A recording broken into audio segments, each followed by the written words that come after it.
요즘 지인들에게 가장 많이 듣는 얘기 중에 하나가 전세 매물 구하기가 너무 힘들어서 줄을 서다시피 해서 겨우 계약했는데, 계약을 하고 나서 보니까 내가 깡통 전셋집을 계약한 것 같아.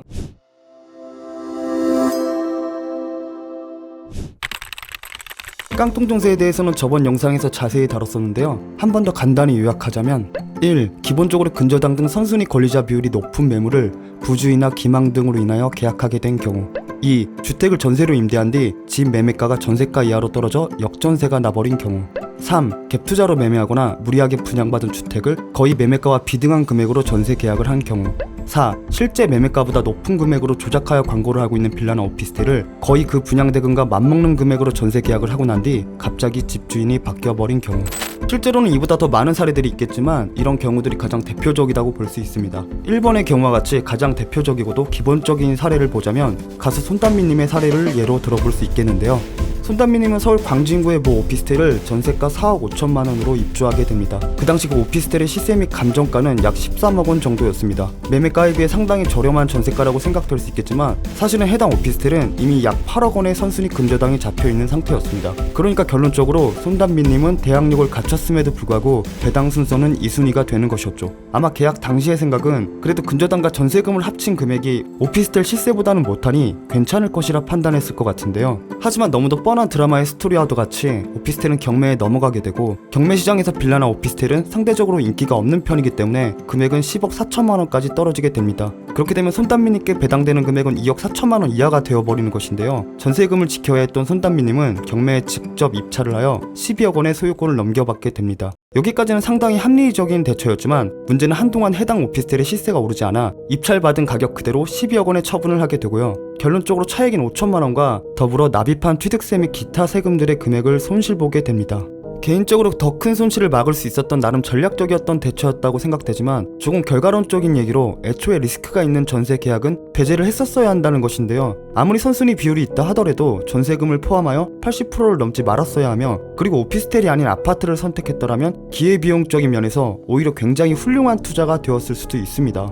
그렇다면 이미 빠져버린 깡통 전세라는 구렁텅이에서 도대체 어떻게 대처해야 하는 것일까요? 결론적으로 말하자면 100% 완벽한 대처법은 없습니다. 어느 정도의 물질적, 시간적 손실을 감안할 수밖에 없다는 것인데요. 그러니까 최대한 덜 손실을 보는 것에 중점을 맞춰봐야 합니다. 자, 그럼 계약기간이 만료되었음에도 불구하고 보증금을 돌려받지 못하거나 혹은 다른 임차인을 구하기 전까지는 전세 보증금을 돌려주지 못하겠다는 통보를 받았다면 아마도 이런 경우는 전세보증보험에 가입하지 않은 경우라고 볼 수 있겠는데요.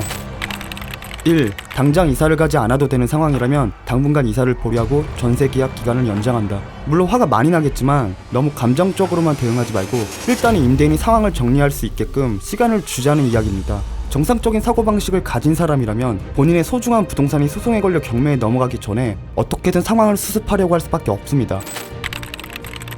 2. 급하게 이사를 가야 하는 상황은 아니지만 되도록 빨리 전세금을 돌려받고 싶다면 내용 증명을 발송하라. 이것이 어찌 보면 가장 근본적인 절차가 될 수도 있겠는데요. 여러 차례 발송한 내용 증명은 훗날 전세보증금 반환 청구 소송을 하게 될 시 전세보증금 반환 청구의 촉구함을 증빙하는 자료로 쓰이게 됩니다. 그 밖에도 상대방의 심리적인 압박감을 부여하는 요인으로 작용될 수 있습니다.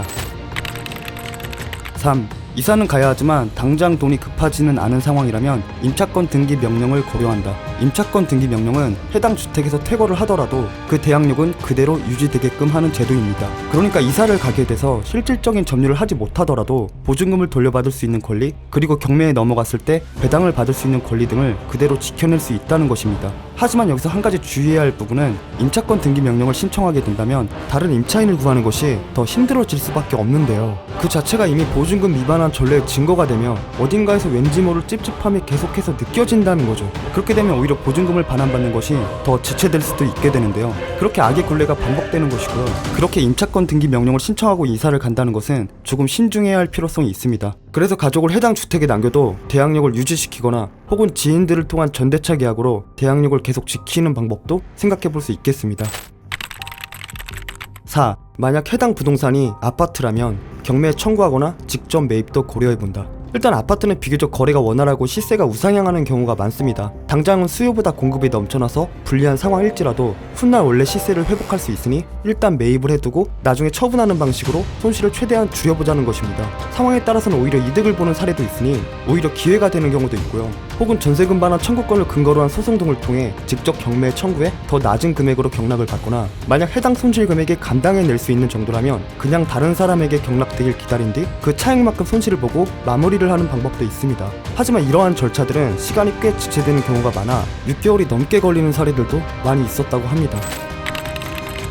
5. 사실 이 영상까지 도달하신 분들은 아마도 해당 주택이 경매에 넘어갔을 때 생기는 전세금의 손실이 상당히 클 것이라 예상되는 분들일 것 같은데요. 어떻게든 손실을 줄이고 빠르게 전세금을 돌려받기 위해서는 다른 임차인을 구하는 것이 가장 빠르고 확실합니다. 각종 부동산 커뮤니티에 해당 매물을 본인이 직접 광고를 해보기도 하고요. 해당 관할 구역 내에 있는 최대한 많은 공인중개사에게 매물을 의뢰하는 것이 좋겠는데요. 예를 들어보자면 본인이 집에 없더라도 공인중개사가 언제든지 집을 보여줄 수 있게끔 비밀번호를 알려준다든지, 그런 식으로 어떻게든 중개가 원활하게 이루어질 수 있도록 최대한 많은 부분을 협조해보자는 것입니다. 그렇게 한다면 공인중개사는 다른 매물들보다 훨씬 더 무게를 실어 중개할 수밖에 없습니다. 하지만 여기서 한 가지 주의해야 할 점은, 그런 무책임한 임대인들은 국세 및 세금을 체납하는 경우가 많고요. 그런 이유들로 해당 주택에 압류 가압류가 걸려버린다면 다른 임차인을 구하는 것은 거의 불가능해지기 때문에 되도록이면 서둘리 행동하는 것이 가장 중요합니다.